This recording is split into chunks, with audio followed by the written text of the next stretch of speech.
Bertemu lagi dengan Miss Poppy. Pada video pembelajaran hari ini, kita akan belajar mengenai teks cerita sejarah di kelas 12. Teks cerita sejarah adalah teks yang menjelaskan dan menceritakan tentang fakta dan kejadian pada masa lalu yang menjadi latar belakang terjadinya sesuatu yang mempunyai nilai sejarah. Teks cerita sejarah juga memiliki 4 fungsi. Yang pertama, fungsi rekreatif. Kedua, fungsi inspiratif. Ketiga, fungsi instruktif. Dan yang keempat adalah fungsi edukatif. Lalu, teks cerita sejarah memiliki 2 jenis. Yang pertama, sejarah fiksi. Yang kedua adalah sejarah non-fiksi. Sejarah fiksi contohnya novel, cerpen, legenda, dan roman.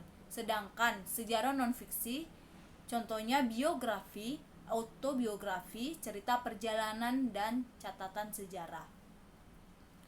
Teks cerita sejarah juga memiliki 3 struktur. Yang pertama, orientasi. Kedua, urutan peristiwa. Dan yang ketiga adalah resolusi. Mari kita bahas satu persatu. Pertama, orientasi. Orientasi merupakan bagian pengenalan atau pembuka dari teks cerita sejarah. Kedua, urutan peristiwa. Urutan peristiwa merupakan urutan terjadinya suatu peristiwa. Ketiga, yaitu resolusi atau biasa dikenal dengan reorientasi. Merupakan bagian akhir dari cerita sejarah yang berisi akibat, simpulan, atau penilaian terkait dengan peristiwa yang telah diuraikan sebelumnya. Sekarang kita akan mempelajari tentang kebahasaan teks cerita sejarah yang terbagi menjadi 5. Yang pertama, kalimat bermasa lampau. Kedua, keterangan waktu dan tempat. Ketiga, konjungsi temporal.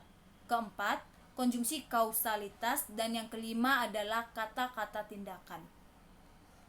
Pertama, kalimat bermasa lampau, yaitu penggunaan kalimat yang menyatakan keterangan waktu pada masa lampau. Contohnya, pada waktu itu hanya sekitar 5 tahun pada abad ke-17 dan masih banyak contoh kalimat bermasa lampau lainnya.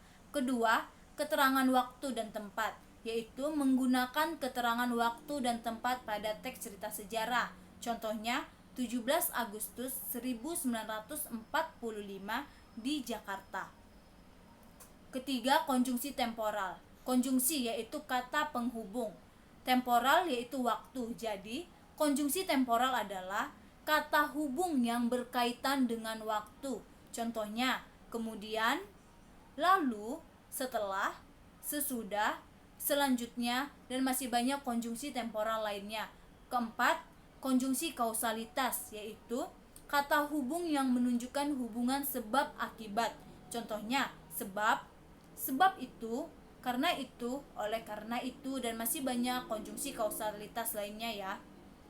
Dan yang terakhir adalah kata-kata tindakan atau biasa dikenal dengan verba material, yaitu menggunakan kata-kata yang bermakna tindakan atau suatu perbuatan. Contohnya, membaca, menulis, mengalahkan, mengikuti, atau masih banyak contoh kata-kata tindakan lainnya. Demikianlah pembelajaran kita pada hari ini. Jika ada yang ingin ditanyakan, silakan bertanya kepada Miss, dan tetap jaga kesehatan, dan terima kasih.